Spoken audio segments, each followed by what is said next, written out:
السلام علیکم ویورز، امید ہے آپ سب بخیر وفیت ہوں گے۔ اللہ پاک آپ سب کو بوجھ سمیت اپنی حفظ و امان میں رکھے۔ سامعین محترم، آج عید کے بعد آپ سے مخاطب ہوں۔ آج کا موضوع عمران خان صاحب کی ایبٹ آباد کی اسپیچ اور ساتھ ہی قاسم سوری صاحب کی اسپیچ سے متعلق ہے۔ تو جیسا کہ آپ جانتے ہیں کہ آج ایبٹ آباد میں پی ٹی آئی کا پاور شو تھا، اور اس پاور شو میں قاسم سوری صاحب جب تقریر کرنے کے لیے آئے تو انہوں نے یہ فرمایا کہ میری رولنگ جو ہے وہ اس لیے تھی، میں نے دی کہ عمران خان صاحب کی حکومت کو وہ لوگ گرا رہے تھے۔ پہلی بات تو یہ، پھر وہ یہ کہتے ہیں کہ عمران خان کا قصور کیا تھا، وہ نہ خود جھکا نہ آپ کو جھکنے دیا۔ پھر وہ یہ کہتے ہیں کہ عمران خان صاحب کے دور میں جب انڈیا نے حملہ کیا، ایک جہاز، جنگی جہاز ان کا مار گرایا، اور یہ عمران خان صاحب نے حکم دیا کہ اس کو فوری طور پر گرا دیا جائے، لہٰذا پاکستان آرمی کے ایئر فورس کے جوانوں نے، جو پائلٹ تھے، انہوں نے وہ جہاز گرا دیا۔ اچھا، پھر وہ یہ بات کرتے ہیں کہ ایک منظم پروپیگنڈا تھا، سازش کے طور پہ حکومت ہماری گرائی گئی، یہ وہ ذکر کرتے ہیں۔ تو سامعین محترم، اگر ہم انہی چیزوں کو لے لیں، پھر ایک جگہ وہ یہ بھی کہتے ہیں کہ عدالتیں کیوں کھلی، خاص کر 12 بجے عدالتیں کیوں کھلی۔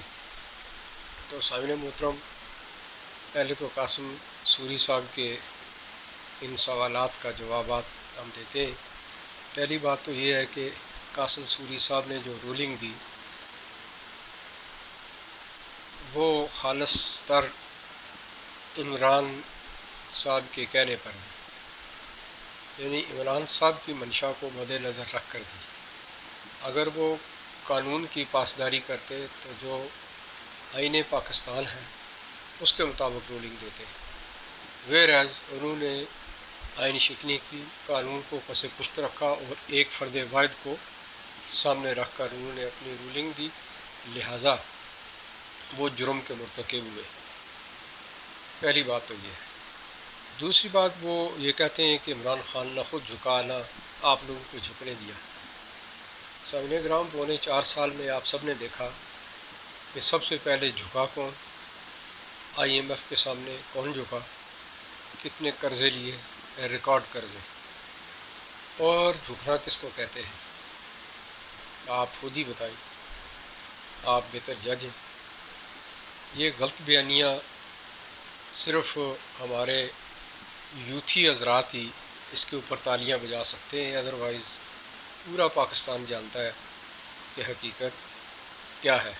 جیسا کہ آج وہ حقیقی آزادی حاصل کرنے کے لیے دربدر ہو رہے ہیں، دیکھا جائے تو حقیقی آزادی کا مطلب کیا ہے؟ اس کا مطلب یہ ہوا کہ انہوں نے دلی طور پر آزادی تسلیم ہی نہیں کی ہے۔ 74 سال پاکستان کو آزاد ہوئے ہو گئے، اور اس کے بعد کون سی حقیقی آزادی رہ جاتی ہے؟ یقیناً اس کے پیچھے بھی کوئی ایجنڈا ہوگا جو وہ رہ گیا ہے، مکمل نہیں ہو سکا۔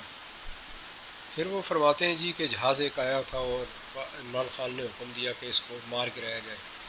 تو عقل کے اندھے لوگ ہیں، یہ سنتے ہیں اور تالیاں بجاتے ہیں، یہ نہیں دیکھتے کہ پاک فوج کسی سے ڈکٹیشن نہیں لیتی، خاص کر ملک کی دفاع کے جب معاملات ہوں اور اس طرح کی سچویشن درپیش ہو، تو کیا پاک فوج یہ انتظار کرتی رہے کہ میں ایگزیکٹو کا آرڈر جب تک نہیں آتا اس وقت تک میں عام لوگ ہاتھ باندھ کے بیٹھے رہیں؟ انتہائی سطحی العقل قسم کے لوگ جو ہوتے ہیں یہ گفتگو کرتے ہیں اور لوگوں کو بیوقوف بناتے ہیں۔ اور مزے کی بات یہ کہ پورا پاکستان بیوقوف نہیں بنتا سوائے یوتھیوں کے۔ عجیب منطق ہے کہ انہیں یہاں تک سمجھ نہیں آتی ہے کہ پاکستان آرمی کا ایک رول ہے، ایک سسٹم ہے سسٹم کے تحت وہ ایکٹ کرتے ہیں، اور وہ اگر ڈکٹیشنیں دیکھتے رہیں کہ فلاں کی ڈکٹیشنز آئے گی، فلاں کی آئے گی، تو پھر دشمن کام تمام کر جائے۔ یہ آپ سمجھتے ہیں کہ یہ منٹوں کا کام ہوتا ہے، سیکنڈ کا کام ہوتا ہے، ذرا سی ڈیلے بھی آپ کے لیے وبال جان بنتی ہے، آپ کے ملک کو خطرہ لاحق ہو سکتا ہے۔ تو یہ تو پاک فوج کا، پاکستان ایئر فورس کا کردار تھا، وہ پروفیشنل لوگ تھے، انہوں نے اس کو کاؤنٹر کیا۔ تو اس میں عمران خان صاحب کی کریڈیبلٹی کہاں گئی؟ عمران خان صاحب کی اگر کریڈیبلٹی ہوتی تو وہ اس پائلٹ کو نہ بھیجتے، کیوں بھیجا اس کو؟ کیا کون سی دوستی رکھنا چاہ رہے تھے؟ اس طرف نہیں دیکھتے۔ ایک دشمن آپ کے ملک پر حملہ آور ہو رہا ہے اور آپ اس کو چائے پیش کرتے ہیں اور اس کو بھیج رہے ہیں۔ پریزنر آف وار بھی کوئی چیز ہوتی ہے، کسی چیز کا نام ہے، رکھیں نا اس کو، یا اپنے مقاصد حاصل کریں نا۔ لیکن کیا ہے کہ عمران خان جھکا نہیں ہے، صرف لیٹ گیا۔ پھر بے تکی قسم کی باتیں۔ آپ یہ دیکھیں، عدالتوں کی بات آتی ہے، کہتے ہیں کہ جی 12 بجے عدالتیں کیوں کھلی؟ تو قاسم سوری صاحب کو یہ ہوش نہیں ہے کہ وہ جو رولنگ دے رہے تھے وہ قانونی ہے یا غیر قانونی ہے، جو اقدام وہ کر رہے تھے وہ قانون شکنی ہے، عدالتوں نے کھلنا ہی تھا، لازمی بات ہے۔ پھر 9 اپریل کو جو ہوا وہ بھی آپ کے سامنے ہے، عدالتیں نہ کھلتی تو کیا ہوتا؟ آپ اتنے سادہ ہیں، جو آپ نے حربے استعمال کیے آخر دم تک، آپ کے ساتھ جو کچھ ہوتا رہا آپ کو نہیں پتہ۔ اگر آپ جمہوریت پسند ہوتے تو عزت کے ساتھ چلے جاتے، لیکن آپ نے اس کو بھی سیاسی رنگ دیا، تو سامنے محترم سازش کا رنگ دیا، جبکہ سیکیورٹی ایجنسیز، اس کے علاوہ نیشنل سیکیورٹی کمیٹی واضح طور پر یہ کہہ چکی ہے کہ اس میں کسی طرح کی کوئی سازش کے ثبوت نہیں ملے۔ اس کے بعد کیا رہ جاتا ہے؟ لیکن انتہائی ڈٹائی کے ساتھ عمران خان اس بیانیے کو لے کر چل رہے ہیں، اور کل پرسوں انہوں نے ایک اور بیان داغ دیا جس میں وہ یہ کہہ رہے ہیں کہ مجھے تو آج سے عرصہ پہلے جولائی میں اس بات کا علم تھا کہ نون لیگ جو ہے نا سازش کر رہی ہے، یعنی نون لیگ میری حکومت گرانے کی سازش کر رہی ہے۔ اس وقت ٹوٹل پیور انٹرنل معاملات چل رہے تھے، تو اب ایکسٹرنل معاملات امریکن کہاں سے گھسائے بیچ میں؟ دنیا سب جانتی ہے، یہ لوگوں کو بیوقوف بنا کر ہمدردی گین کرنے کی کوشش ہے۔ اس جدید دور میں بھی اب عمران خان صاحب کے اس بیان کو اگر لیا جائے، یا تو عمران خان صاحب اب جھوٹ بول رہے تو یا اس وقت جھوٹ بول رہے تھے، دونوں میں سے ایک بات تو ہے۔ خود بھی انسان قیاس کرتا ہے تو اندازہ ہو جاتا ہے کہ کون کس حد تک سچی بات کر رہا ہے اور کس حد تک مبالغہ آرائی سے کام لے رہا ہے۔ خیر، وہ قاسم سوری صاحب ایک ریموٹ کنٹرول ہے، تو ان کی کیا اس سے زیادہ ہونی تھی۔ تو پھر سازش کی بھی میں نے بات کر دی، اب ڈائریکٹ وے میں چلتے ہیں۔ عمران خان صاحب کی جو سپیچ تھی، انہوں نے آتے ہی ایبٹ آباد والوں کو جگایا اور ان کا شکریہ ادا کیا، اور پھر انہوں نے یہ فرمایا کہ میں آج آپ کے پاس ایک مقصد لے کر آیا ہوں، اور وہ مقصد یہ ہے کہ 20 تاریخ کے بعد میں ایک ملک گیر کال دوں گا اسلام آباد کے لیے، تو آپ سب نے میرے ساتھ اسلام آباد آنا ہے، میں وہاں آپ کو بتاؤں گا کہ وہاں ہم نے کیا کرنا ہے۔ تو یہ ان کا مقصد تھا، اور ساتھ یہ بھی کہہ دیا کہ ہم حقیقی آزادی کے لیے اسلام آباد جا رہے ہیں۔ پھر وہی بات آئی کہ حقیقی آزادی، اس حقیقی آزادی کا کیا مطلب ہے؟ آپ تھوڑا غور کیجیے۔ ملک آزاد ہوئے 74-75 سال ہو گئے، اب بھی اس کا مطلب یہ ہوا کہ یہ لوگ ملک کو دلی طور پر تسلیم نہیں کرتے، وہ یہ چاہ رہے ہیں کہ ان کا کوئی اور ملک بن جائے، جس طرح انہوں نے اس سے پہلے نیا پاکستان بنانے کی کوشش کی۔ اس کا مطلب یہ ہوا کہ وہ پرانے پاکستان کو ایکسیپٹ ہی نہیں کر رہے، اور جب حوالے دیتے ہیں تو جناب علامہ اقبال صاحب کا اور قائد اعظم محمد علی جناح کے حوالے دیتے ہیں، تو یہ دورہ معیار ہے۔ اسے منافقت کہتے ہیں، اس سے سوال کچھ نہیں ہے۔ تو سامنے محترم پھر یہ بھی کہتے ہیں کہ جی امپورٹڈ حکومت نامنظور ہے۔ بھئی امپورٹڈ کہاں سے آئی؟ آج آپ کے بیان کے بعد کلی کھل گئی کہ آپ نے خود یہ سارا کھیل کھیلا تھا، آپ نے ساری گیم خود کی تھی، اور اس سازش کے پیچھے آپ خود تھے، شاہ محمود قریشی تھا اور آپ تھے۔ اس کے بعد کچھ کہنے کو باقی نہیں رہ جاتا۔ اگر ان کی تقریر کو دیکھیں تو وہی گھسے پیٹے پرانے الفاظ تھے، ایک ریکارڈڈ تقریر تھی، وہی امریکی سازش، وہی نعرے، وہی لوٹے، امپورٹڈ حکومت نامنظور، عدالتیں رات کے 12 بجے کیوں کھلی، مخالفین کے برے نام، ڈیزل، چیری بلاسم، اس کے بعد خود مختار پالیسی، پھر شہباز شریف پر ذاتی حملے کہ تم چور، بزدل، ڈاکو، بیکاری ہو۔ ادھر کہتے ہیں کہ ہم کسی سپر پاور کو نہیں مانتے، اور ادھر یہ بھی فرماتے ہیں کہ جی میری کسی سے دشمنی نہیں ہے، یعنی اپنی بات کو ایک ہی جملے میں رد کر دیتے ہیں، ایک ہی جملے میں ایک لائن لیتے ہیں اور اسی کا دوسرا پارٹ جو ہوتا ہے وہ اس کے اگینسٹ ہوتا ہے۔ یہ معیار گفتگو ہے۔ اس کے باوجود بھی ہم یہ نہیں سوچتے کہ یہ صاحب جو فرما رہے ہیں کہ صحیح فرما رہے ہیں یا غلط فرما رہے ہیں۔ پھر انہوں نے میڈیا کو اٹیک کیا، کہتے ہیں کہ جی جب سے یہ امپورٹڈ حکومت آئی ہے اس وقت سے بازاروں میں جا کے دیکھیں تو ریٹس بہت ہائی ہو گئے ہیں، اور یہ لوگ بازار کا رخ نہیں کرتے۔ ہماری حکومت میں یہ کیمرہ اٹھا کر چل پڑتے تھے اور شام کو بیٹھ کے تبصرے کرتے تھے، اب جب کہ یہ ان کے ساتھ ملے ہوئے ہیں، اور اس طرح کی انہوں نے کچھ باتیں کی ہیں۔ دوسرے لفظوں میں یہ کہ میڈیا کو بھی انہوں نے معاف نہیں کیا، ان پہ الزام تراشی انہوں نے کی ہے۔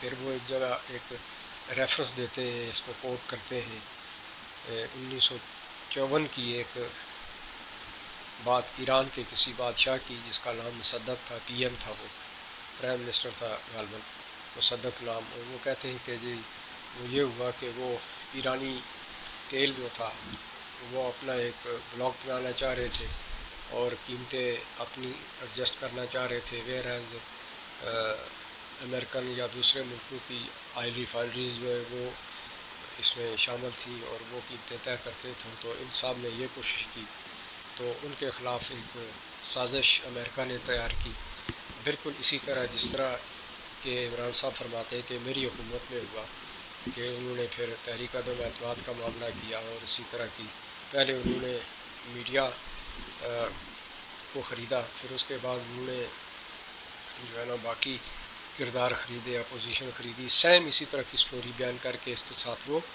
اس کو ٹچ کرتے ہیں اور جوڑتے ہیں اس کو۔ اب یہ دیکھیے یہ اس طرح کی مبالغہ رہیاں یہ کون لوگ ایکسیپٹ کرتے ہیں؟ یہ یقیناً جن کے آنکھ کان بند ہوتے ہیں، جن کے دماغ بند ہوتے ہیں، یہ وہ لوگ ہی اس کو ایکسیپٹ کرتے ہیں، ادروائز ذی شعور آدمی یا کوئی دور اندیش آدمی ان باتوں کو ایکسیپٹ نہیں کرتا۔ پھر جی آگے چلتے ہیں، ایک دو چیزیں اور میں ذکر کر دیتا ہوں۔ جناب فرماتے ہیں کہ ایک مثال دیتے ہیں عدل کی، کہ بلکہ نبی کریم صلی اللہ علیہ وسلم سے ایک قول وہ نقل کرتے ہیں، وہ یہ کہتے ہیں کہ نبی پاک صلی اللہ علیہ وسلم کے دور میں یہ ہوتا تھا کہ انصاف کا بول بالا تھا، اور آپ کا فرمان ہے کہ چور، چھوٹا چور جب چوری کرتا ہے تو اس کے ہاتھ کاٹے جاتے ہیں، اس کے خلاف اس کو سزا دی جاتی ہے، اور بڑے چور کو معاف کیا جاتا ہے۔ تو عمران خان صاحب کبھی اپنے گریبان میں بھی جھانکیے گا، آپ خود دیکھیے کہ آپ جب سے وزیر وزارت عظمیٰ سے ہٹے ہیں، آپ خود سوچئے کہ آپ کے اوپر جو الزامات ہیں یا فارن فنڈنگ والا جو معاملہ ہے یا اس کے علاوہ اور کرپشن کے جو آپ پر کیسز ہیں، کیا آپ نے دل پہ ہاتھ رکھ کے کہیے گا کہ وہ آگے پرسیو ہونے دیے، یا احتساب کا عمل سب سے پہلے اپنے آپ سے سٹارٹ کیا؟ یہ وہ سوالات ہیں جو بڑے چبھتے ہیں، لیکن کاش کہ آپ سب سے پہلے وہ دیکھ لیتے ہیں۔ لوگ تو دیکھتے ہیں، آج جب اپوزیشن نے جب وہ حکومت میں آئے تو انہوں نے آپ کے یہ پرانے جو آپ نے معاملات کیے ہوئے تھے وہ سامنے لے آئے، اور ابھی آپ کو بہت تکلیف ہو رہی ہے۔ تو جناب عالی اسی طرح اپوزیشن کو بھی ہوتی تھی، برداشت کیجیے۔ شکر یہ کریں کہ آپ بنا الزام دے کر بنا ثبوت کے لوگوں کو گرفتار کرواتے تھے، یہاں تو معاملہ ایسا نہیں ہے، کم از کم کچھ دکھائی دیتا ہے، اتنا ضرور سوچیے گا۔ آپ تو کھلم کھلا آئین شکن ہیں، اس کے باوجود بھی آپ کو ابھی تک آزاد چھوڑا ہوا ہے۔ آپ خود سوچیے کہ آئین شکنی آئین پاکستان کے مطابق ملک سے غداری ہے، اتنا سیریس معاملہ ہونے کے باوجود بھی آپ پھر رہے آزاد، تو کیا آپ کو اس چیز کی کا کوئی ادراک نہیں ہے؟ صرف اپنی ذات کی حد تک دیکھتے ہیں، ملک کے لیے تو آپ نہیں سوچتے۔ ایک وقت میں آپ کہتے تھے کہ یہ لوگ جتھے بن کے آ جاتے ہیں اور ملک کے لیے نقصان دہ ہے، یہ کون سی جمہوریت ہے؟ تو جناب عالی یہی میتھڈ ہوتے ہوئے ابھی اپلائی کیجیے۔ آپ کس چیز کی کال دینے جا رہے ہیں، جبکہ آپ کو خالص تر آپ کی حکومت کو، آپ کو بالخصوص ان ایفیشنسی پر گھر بھیجا گیا۔ یہ سب سے بڑی ان ایفیشنسی ہوتی ہے کہ ایک شخص اپنے ممبران کو نہ سنبھال سکے۔ اس کا مطلب یہ ہوا کہ آپ کا کمانڈ اینڈ کنٹرول انتہائی لوز تھا، آپ کی بیڈ گورننس تھی، لوگ آپ سے خوش نہیں تھے، آپ کی غلط پالیسیاں تھیں جن کی وجہ سے آپ کے اپنے لوگ منحرف ہوئے، اور انہوں نے اپوزیشن کے ساتھ مل کے آپ کے خلاف تحریک عدم اعتماد پیش کی۔ آپ سمجھتے ہیں کہ تحریک عدم اعتماد کا مطلب کیا ہوتا ہے؟ عدم اعتماد یعنی کسی پر اعتماد نہ ہونا، غیر ذمہ دار شخص۔ یہ ایک دبا ہوتا ہے سیاہ ترین کسی بھی سیاسی شخص پر، خاص کر وزارت عظمیٰ کے منصب کے اوپر بیٹھے شخص کے لیے، کہ اس شخص کو ناپسندیدہ قرار دے کر گیٹ آؤٹ کر دیا جاتا ہے۔ آپ کیا سمجھ رہے ہیں؟ یہ ایک چھوٹی بات ہے، آپ اس کو ایک سازش قرار دے کے تو وہ داغ دھو رہے ہیں۔ ایسا نہیں ہے عمران خان صاحب، دنیا بہت آگے نکل چکی ہے، تو یہ بھی سوچیے گا۔ بہت سوائے یوتھی لوگوں کے جن کے کچھ مفادات وابستہ ہوں گے شاید، یا جنہوں نے کوئی پارٹی بیس پہ کوئی قسم تسلیاں یا کوئی حلف اٹھا رکھے ہوں گے، بیچارے مجبوراً وہ بات نہیں کر رہے، یا ان کے عقلوں پہ تالے لگے ہوئے ہیں، آپ نے پیرے بٹھائے ہوئے ہیں۔ ادروائز پورا پاکستان اچھی طرح جانتا ہے کہ آپ کتنے ایفیشینٹ قسم کے حکمران ہو گزرے ہیں، اور آگے آپ کیا کرنا چاہ رہے ہیں۔ ملک جو ہی ترقی کی راہ پر گامزن ہوتا ہے، آپ مارکیٹ میں آ جاتے ہیں سودا بیچنے کے لیے۔ تو سامعین کرام، آپ بھی نظر رکھیے، آپ بھی اپنے کمنٹس میں کچھ لکھیے، اور حق گوئی ضرور کیا کریں۔ جہاں عمران خان صاحب فرماتے ہیں کہ جی حق گوئی سے کام لے، وہ تو اٹیک کر رہے ہیں پاکستان آرمی پر براہ راست، اسٹیبلشمنٹ پر۔ وہ یہ کہہ رہے ہیں کہ نیوٹرل کیا ہوتا ہے، نیوٹرل تو ایک جانور ہے۔ آج انہوں نے جس مذائقہ خیز انداز میں یہ گفتگو کی ہے، اس سے پہلے بھی وہ کرتے رہے، آج پھر انہوں نے یہی ذکر کیا ہے، اور آج D G I S P R کا ایک پریس ریلیز، ایک بیان جاری ہوا ہے، ایک سٹیٹمنٹ جاری ہوئی ہے، آپ نے وہ بھی سنی ہوگی، جس میں انہوں نے یہ کہا ہے کہ پاک فوج کو زبردستی سیاست میں گھسیٹا جا رہا ہے، جان بوجھ کر سیاست میں، دانستہ تن سیاست میں گھسیٹا جا رہا ہے، اور کچھ سیاستدان، چند میڈیا اینکرز اور کچھ تجزیہ نگار اور سوشل میڈیا پر والے، یہ لوگ پاکستان آرمی کو سیاست میں گھسیٹ رہے، اور حتی کہ عزت تک جو ہے نا وہ انوالومنٹ ہوئی ہے۔ آپ خود سوچئے کہ پاکستان آرمی کے ترجمان کو یہ کہنا پڑ گیا تو سامعین محترم، آپ بہتر جج ہیں، یہ کون لوگ کر رہے ہیں؟ یہ پی ٹی آئی کے لوگ کر رہے ہیں، جناب عمران خان صاحب خود کر رہے ہیں۔ آج بھی انہوں نے یہ نیوٹرل کا ایک جو لفظ استعمال کیا، انہوں نے یہ کہا کہ جی نیوٹرل بننے کی اللہ نے ہمیں اجازت نہیں دی، کہ ہم نہ تیتر ہیں نہ بٹیر۔ میں بار بار کہتا ہوں کہ نیوٹرل تو جانور ہوتا ہے۔ یہ واضح اشارہ تھا اسٹیبلشمنٹ کے لیے۔ اس کا مطلب کون گھسیٹ رہا ہے؟ یہی عمران خان صاحب گھسیٹ رہے ہیں۔ آج اگر اسٹیبلشمنٹ یہ ذکر کر رہی ہے تو ہم سب کو ہوش کے ناخن لینے چاہیے، اور جمہوری تقاضوں کے تحت ہمیں تمام امور جتنے بھی ہیں وہ چلانے چاہیے، نہ کہ ذاتی ایجنڈے لے کر ہم جتھے بنا کر نکل پڑیں۔ ملک اس وقت ان باتوں کا متحمل نہیں ہو سکتا۔ آخر پہ عمران خان صاحب اپنے لوگوں کو پیغام دیتے ہیں کہ تیار ہو جاؤ، تیاری کرو کہ میں 20 مئی کے بعد کسی وقت بھی کام دوں گا اسلام آباد کے لیے، حقیقی آزادی کے لیے۔ اور خاص کر وہ ذکر کرتے ہیں کہ پی کے نوجوانوں سے کہ مجھے آپ پر بڑی امید ہے۔ تو سامعین محترم غور کیجیے گا، یہ کے پی کے جب بھی کوئی معاملہ اٹھتا ہے، خاص کر عمران خان صاحب کے جلسے جلوس ہوتے ہیں، تو نوٹ کیجیے گا کہ کے پی کے سے ہی زیادہ لوگ ان جلسے جلوسوں میں آتے ہیں۔ اگرچہ باقی لوگ بھی ہوتے ہیں، لیکن سب سے زیادہ کراچی تک ہم نے دیکھا کہ کے پی کے لوگ ہی آتے ہیں۔ تو سامعین محترم یہ ایک تعصب بھی ہے، یہ بڑی خطرناک بات ہے۔ اور پھر یہ دعوت دینا، آپ خود سوچئے۔ اور پھر جناب ادھر شیخ رشید صاحب کہہ رہے ہیں کہ خونی قسم کا انقلاب آئے گا وغیرہ وغیرہ، وہ دھمکیاں دے رہے ہیں۔ تو سامعین محترم یہ کہاں جا رہے ہیں ہم لوگ؟ عمران خان صاحب آپ بھی اس ملک کا سوچئے۔ یہ ایک جمہوری عمل تھا، اور جمہوری عمل کے تحت آپ کو ہٹایا گیا، وہ بھی آپ کی ان ایفیشنسی پر، آپ کی اپنی کارستانی کی وجہ سے۔ ادروائز کسی کی ضرورت نہیں تھی کہ آپ کو ہلاتا، اس لیے کہ آپ کو فلی سپورٹ حاصل تھی۔ لیکن جب آپ کام نہیں کریں گے تو ملکی مفاد سب سے افضل ہے، اس کے بعد باقی سب کچھ ہے۔ اس لیے آپ خود اپنی خود احتسابی بھی کیجئے، اور یہ جلسے جلوسوں سے ہٹ کر پازیٹیو وے میں کام کیجئے، تاکہ اس ملک کو، اس سے پہلے آپ نے بہت نقصان دیا ہے، معیشت آپ نے تباہ برباد کر کے رکھ دی ہے۔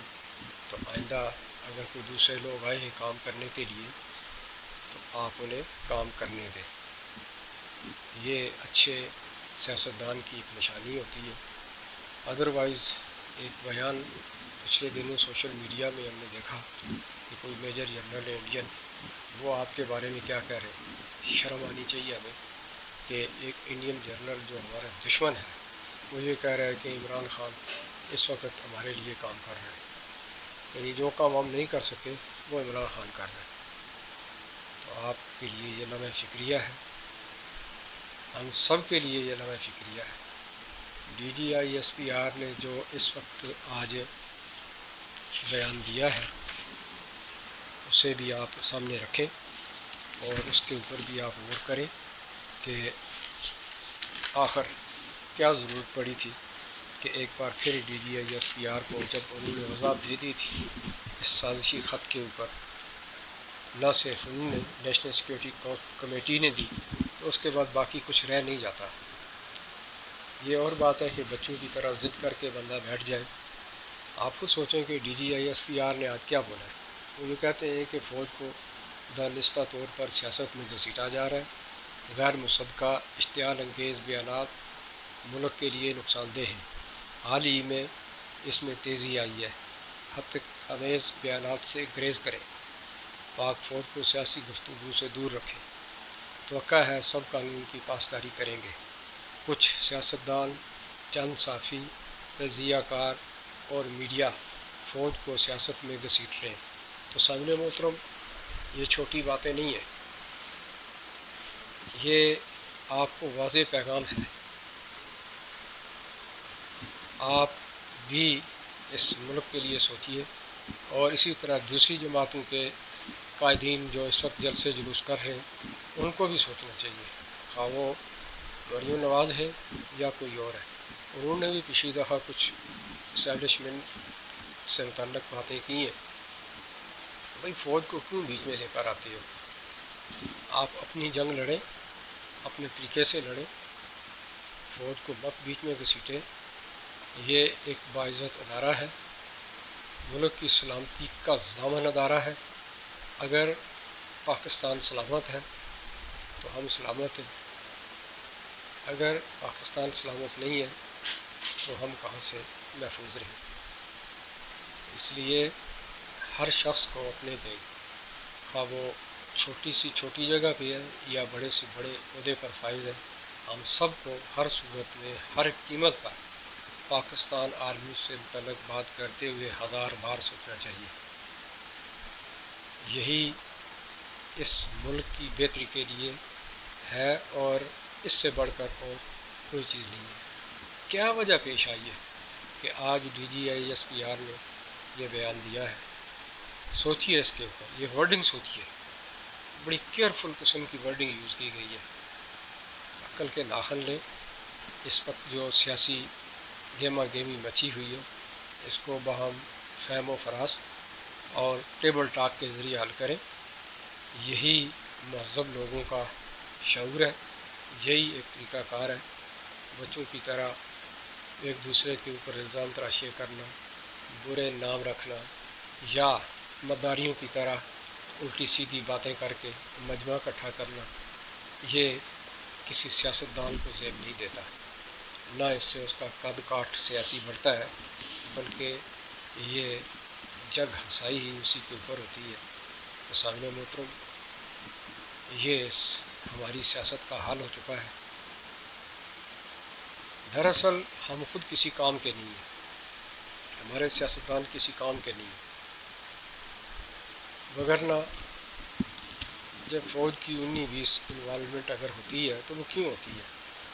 یہی لوگ مجبور کرتے ہیں۔ ظاہر ہے جب ملک خطرے میں آتا ہے تو فوج کچھ نہ کچھ قید کرتی ہے، کیونکہ اس نے قسم اٹھا رکھی ہے ملک کی سلامتی کی، تو پھر کون آئے گا؟ اس لیے یہ D G I S P R کا جو بیان ہے اس کو ہم سب کو بڑی پازیٹیو وے میں دیکھنا چاہیے اور سختی سے اس کے اوپر عمل کرنا چاہیے۔ اسی میں ہمارے ملک کی بہتری ہے، اسی میں ہم سب کی بہتری ہے۔ سامعین محترم، اسی کے ساتھ ہی مجھے اجازت دیجیے۔ سبسکرپشن بالکل بھی نہیں ہے آپ لوگوں کی طرف سے، یعنی میری حوصلہ افزائی نہیں ہو رہی ہے۔ آپ کو مجھ سے سیاسی اختلاف ہو سکتا ہے، آپ مجھے یہ کہہ سکتے ہیں کہ آپ نے ایک ہی موضوع پکڑا ہوا ہے، تو سامعین محترم دیکھا یہ جاتا ہے کہ ملک اس وقت کس طرف جا رہا ہے اور وہ کون سے کل پرزے ہیں جو ملک کے اگینسٹ کام کر رہے ہیں، تو یقیناً انہی کے خلاف بولا جاتا ہے۔ یہی بہترین طریقہ ہے کہ آپ اپنی آواز کے ذریعے آپ اپنے لوگوں کو آگاہی دیتے رہیں، حق اور سچ کی بات بتاتے رہیں۔ یہ نہیں ہوتا کہ آپ کے یہاں کوئی سیاسی مقصد ہو۔ ہمارا کسی سیاسی جماعت سے کوئی تعلق نہیں ہے، ہم وہ بات کرتے ہیں جو خالص تر ملک پاکستان کی سلامتی کے لیے اور اس کے مفاد میں ہے۔ سامعین محترم، اسی کے ساتھ ہی مجھے اجازت دیجیے۔ اللہ نگہبان۔